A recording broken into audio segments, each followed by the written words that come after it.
Hello, my name is Frank Bishop. I am a 35-year-old former Special Forces operative, now navigating the precarious waters of international trade at a bustling import-export firm in the heart of the city. The transition from military to civilian life has been less like shedding an old skin and more like weaving a new one, intricate and fragile. Tonight's confrontation, however, threatens to unravel those careful stitches with the brutality of a past that refuses to stay buried. As the city's clamor faded into the background, replaced by the eerie quiet of an alley lined with the backs of dimly lit restaurants and forgotten office buildings, I stood with Edna Charles by my side. Edna, with her sharp business acumen and gentle demeanor, was not only my supervisor but also the daughter of Anthony Charles, my late mentor and her father who had served with me in darker times. Her presence was both a comfort and a reminder of the responsibilities I now bore. The shadows around us thickened, coalescing into the forms of 5 men, their intentions as clear as the switchblades glinting in the sickly yellow of the streetlights. Their leader, a broad-shouldered brute with eyes like steel traps, stepped forward. His name was Andrew, known in the undercurrents of the city for his quick temper and quicker fists. Jack Morton, a colleague fueled by a toxic brew of jealousy and ambition, lurked behind the unfolding scene. His smirk was a silent challenge, his role in orchestrating this ambush clear. He despised me, not for who I was, but for what I represented, a threat to his unearned supremacy within the corporate hierarchy. His disdain for my lack of a formal business degree, coupled with the respect I commanded, ate at him like acid. Frank Bishop, Andrew's voice cut through the chill night air, his tone mocking yet curious. Never thought the great war hero would end up in a dead-end job like this. Or that you'd be so easy to corner. His words were meant to provoke, to degrade, but I kept my voice even, my stance relaxed yet ready. Life's full of surprises, Andrew. And I assure you, I'm not cornered yet. Beside me, Edna's slight intake of breath was the only sign of her tension. Her trust in my ability to handle the situation was implicit, her courage in the face of danger palpable. We were an unlikely duo, bound by past and present loyalties, standing firm against the encroaching threat. As the gang closed in, the alley became a stage for a showdown that seemed inevitable. The clatter of a distant trash can, the distant wail of a siren, everything heightened the sense of impending conflict. But beneath the surface, undercurrents of old connections and unspoken histories began to stir, the night air thick with more than just menace. Andrew paused, his gaze narrowing. I know you, don't I? From before. The moment hung suspended, a question mark at the end of a sentence yet to be finished. In the balance lay not just the outcome of this confrontation but the unraveling of stories left untold, of lives diverging and converging in the shadows of a city that never truly sleeps. The towering glass facade of the trade firm mirrored the gray skies overhead, a silent observer to the discord brewing within its walls. Inside, the atmosphere was just as charged, the air thick with the hustle of trade negotiations and the undercurrent of interpersonal dramas. At the heart of this storm stood Frank Bishop, his presence as unsettling to some as it was reassuring to others. Frank's integration into the corporate world had been a jarring transition, marked by suspicion and veiled contempt from those who valued pedigrees over proven merit. Jack Morton epitomized this breed of corporate climbers, silver-spooned and Ivy League nurtured, with a belief in his birthright to ascendancy. To him, Frank was an aberration in their pristine office landscape, a man who spoke the language of grit and endurance rather than that of leveraged buyouts and fiscal spreadsheets. Jack's office, perched on the higher floors with sweeping views of the city, was as much a command center as a sanctuary from the world he deemed inferior. From this vantage point, he orchestrated what he saw as just retribution against Frank, a daily gauntlet of impossible deadlines and complex tasks designed to undermine and, ideally, to oust the intruder in their midst. On the surface, his tactics were cloaked in the veil of professional rigor, but underneath, they were petty and vindictive, a war of attrition against a man who had faced actual wars. Jack's emails were curt, often copying senior leadership to subtly highlight any slight delay or misstep by Frank. In meetings, his questions to Frank were loaded, designed to expose any lack of conventional knowledge or to bait him into an emotional response. Contrastingly, Edna's office was a place of calm and understanding. As Frank's supervisor, she treated him with a kindness that spoke of deeper bonds, a respect forged through her father, Anthony, who had been more than a mentor to Frank. Anthony had been a beacon during the darkest times, and his teachings now lived on through his daughter. Her support was not born of pity but of belief in his capabilities and the potential for his unique experiences to enrich their team's dynamic. Their relationship was a point of contention for Jack, adding a personal sting to his professional jealousy. Edna's favorable treatment of Frank only fueled Jack's narrative that Frank was a charity case, a soldier out of his depth in the refined battlefield of corporate strategies. Yet, Edna remained unwavering, her actions reinforcing the ethos her father had instilled, valuing people for their character and their contributions, not their credentials. As the weeks turned into months, the strain of Jack's relentless pressure began to tell on Frank. He found himself staying later, poring over reports and projections, determined not to give Jack the satisfaction of seeing him falter. Yet, despite the exhaustion and frustration, a resilient part of him thrived. Each challenge surmounted didn't just bolster his position, it built his case for a different kind of leadership, a leadership grounded in reality, empathy, and the kind of resilience that can't be taught in a classroom. But as the office emptied and the lights dimmed to the soft glow of evening, the true test of Frank's resolve remained waiting in the shadows of the city's streets, a reminder that some conflicts followed you home, no matter how far you tried to leave them behind. As the digital clock on Frank's computer flipped to 7:03 p.m., the lingering buzz of the office slowly subsided into a quiet hum. Most desks were now empty, the flurry of the day's commerce replaced by the soft clicking of keyboards and the occasional rustle of papers. Frank and Edna, still at their stations, were wrapping up the remnants of a particularly grueling day, Frank battling the tail end of a report that Jack had smugly dropped on his desk hours past a reasonable deadline, and Edna sorting through the labyrinthine email trails that marked her meticulous oversight. The office around them felt increasingly desolate, a cavernous space echoing with the ghostly remnants of hurried conversations and ringing phones. Finally shutting down her computer, Edna glanced at Frank, her eyes conveying both empathy and fatigue. "Ready to call it a day?" she asked, her voice a mix of weariness and resolve. Frank nodded, the weight of the day settling on his shoulders like a heavy cloak. They gathered their belongings and headed towards the elevator, the quiet of the office around them stark against the muffled sounds of the city seeping through the windows. The elevator dinged softly as they descended, the digital numbers descending with them into the encroaching dusk of the city. Exiting the building, they were greeted by the brisk evening air, a stark contrast to the stale, conditioned atmosphere of the office. The street was dimly lit, the usual bustle of the day tapering off into scattered groups of people heading home and the occasional late-night wanderer. The city, a tapestry of light and shadow, seemed to hold its breath, as if sensing the impending confrontation. As they turned into a less frequented alley shortcutting their way to the metro station, the sudden clatter of a trash can lid spinning to the ground halted their steps. Shadows detached from the darkness ahead, coalescing into the forms of Andrew and his gang. The men's outlines were harsh against the flickering light of a nearby lamp, their faces set in grim determination. "Evening stroll, Frank?" Andrew's voice sliced through the chill air, his tone mocking yet tinged with a strange curiosity. His stance was confrontational, the implicit threat clear as his companions fanned out behind him, blocking any easy escape route. Edna's hand tightened on her briefcase, her posture rigid with tension. Frank moved slightly in front of her, a protective gesture born of instinct. His voice, when he spoke, was calm, betraying none of the adrenaline surging through his veins. "Andrew," he acknowledged, his tone neutral. "What brings you out this way?" Andrew smirked, stepping closer. "Just enjoying the night, like you. But then, I heard you'd be passing through. Thought we'd catch up, old friend." The word friend hung in the air, laced with irony. Frank's eyes narrowed slightly as he gauged the situation, his mind racing through potential strategies. His past life had trained him well for moments like this, but the stakes were different now. It wasn't just about survival, it was about protecting Edna, about not reverting to the man he once was. As tension coiled tight around them, a flicker of recognition seemed to cross Andrew's face. "Wait," he said abruptly, his expression shifting as he peered closer at Frank. "Frank Bishop? The Frank Bishop?"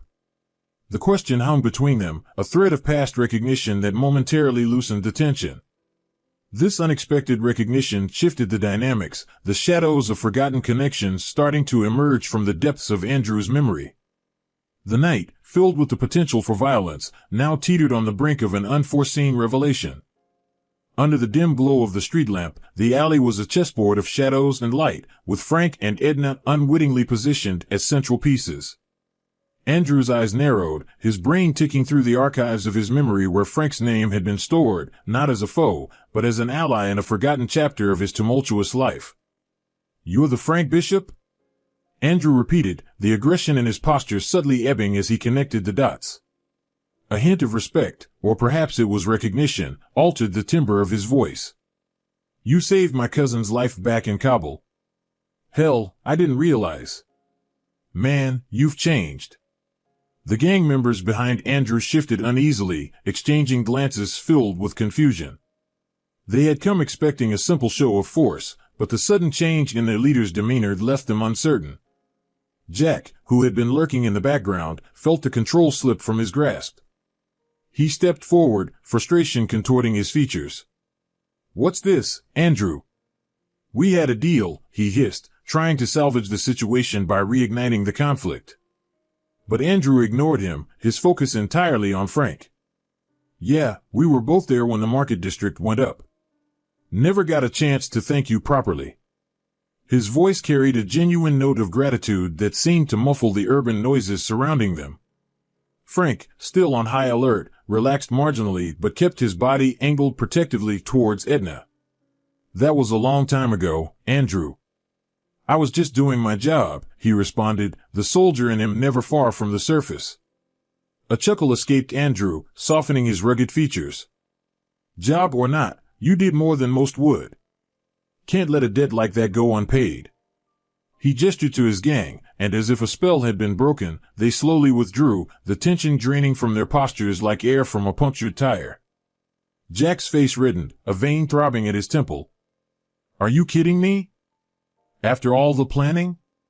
His voice was almost a shriek, his image of authority crumbling as he realized his manipulation had failed spectacularly.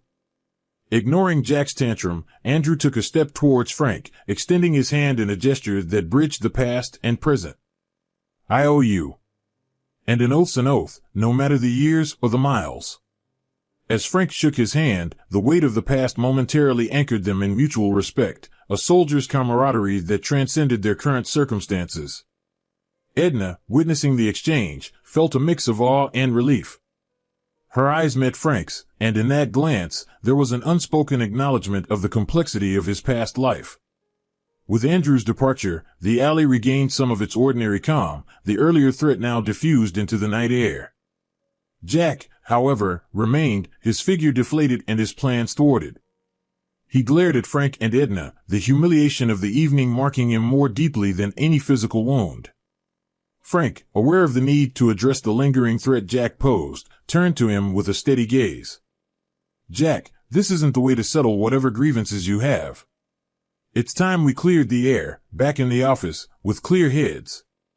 As they left the alley, the city's pulse resumed around them, indifferent to the small human dramas unfolding in its veins. Frank's actions tonight had not only saved them from a potentially dangerous confrontation but had also laid the groundwork for a new alliance, one that might prove essential in navigating the treacherous waters of both his past and present lives. As the early morning sun cast its first golden rays over the city, filtering through the high-rise buildings and down into the quieter streets, Frank and Edna walked side by side in a companionable silence. The adrenaline of the previous night's confrontation had ebbed away, leaving room for reflection and the slow unspooling of Frank's past. They found an open cafe, the aroma of fresh coffee blending with the dawn's crisp air, inviting them to a small table by the window. As they settled in, Frank's gaze lingered on the bustling street outside, his mind turning over the events that had so unexpectedly linked his past life with his present. "Andrew and I were in the same unit for a while," Frank began, his voice soft, as if he was pulling threads from a delicately woven tapestry. "Kabul was a tough posting, harsh, unpredictable. But it's where you see what people are really made of." He paused, stirring his coffee absent-mindedly. Andrew was different then, more focused, disciplined. War changes people, sends them on paths they never expect. Edna listened intently, her eyes reflecting both her concern and a deepening respect for the man who had become not just her colleague but her protector and friend. "And he just recognized you like that?" she asked, curiosity weaving through her words. "It seems he did. You don't forget the faces of those who've had your back when it counted most." Frank smiled slightly, the memory bittersweet. Saving his cousin, it was part of a bigger operation, but those moments, they create bonds that don't just dissolve. As they spoke, the earlier tension slowly diffused, replaced by the comforting routine of the morning crowd and the clink of coffee cups. Frank's revelations brought a new depth to their relationship, revealing layers of his character that went beyond the office persona. "The way Andrew stood down last night," Frank continued, "it wasn't just about the past.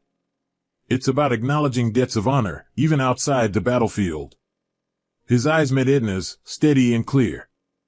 "And it's about how we use our past to shape our future actions." Meanwhile, across town, Andrew sat with his own crew in a less refined setting, a stark garage lit by harsh fluorescent lights. The atmosphere was charged, his gang members restless with confusion and dissatisfaction after the night's turn of events. "I know what you're all thinking," Andrew addressed them, his tone commanding silence. "But Frank Bishop isn't just some corporate guy. He's one of us, in ways most will never understand. We owe him, and that's not a debt I plan to ignore." The gang exchanged looks, their respect for Andrew mingling with their newfound curiosity about Frank. The dynamics within the group shifted subtly, respect for Andrew's decision, although grudging, beginning to take root. Back at the cafe, Frank's phone buzzed, a message from another department head, seeking his advice on a difficult negotiation. It was a reminder of his dual roles, both in the office and beyond. He glanced at Edna, a silent acknowledgement of the complexities of their world. "As for Jack," Frank said, turning back to the conversation, "he's going to have to learn that intimidation and manipulation aren't how you win respect or loyalty. Not in the office, not anywhere." Edna nodded, her expression one of agreement and admiration. "And with Andrew's unexpected support, it seems you have more allies than you thought." As they rose from their seats, ready to face the day, the city around them awoke fully, bustling and vibrant. The events of the night had not only resolved a conflict, but had opened a channel for redemption and reconciliation, setting the stage for a new chapter in both their lives. The rhythm of the office had changed. There was a new current in the air, one that carried whispers of respect and wariness in equal measure. Frank Bishop walked through the corridors not just as a former soldier or a skilled negotiator, but as a man who had demonstrated a profound integrity and courage under fire. The respect he commanded now was palpable, a quiet acknowledgement from his colleagues of the metal beneath his calm exterior. His desk became a sort of unofficial hub, a place where younger employees came seeking advice not just on trade regulations or market trends, but on handling difficult situations with dignity and strength. Frank took these interactions seriously, using them as opportunities to instill a sense of ethics and teamwork, values he held dear. Across the office, Jack Morton's fall from grace had been both swift and stark. Once the epitome of unbridled ambition and ruthlessness, he found himself isolated, the power he had wielded so manipulatively stripped away by his own undoing. His attempts to intimidate Frank, culminating in the failed ambush with Andrew's gang, had backfired spectacularly, exposing his weaknesses rather than his strengths. In a quiet conference room, away from the buzz of the office floor, Jack sat across from Frank and Edna. The meeting had been Frank's idea, a final attempt to bridge the chasm that had opened between them. Frank's demeanor was not of triumph, but of conciliation.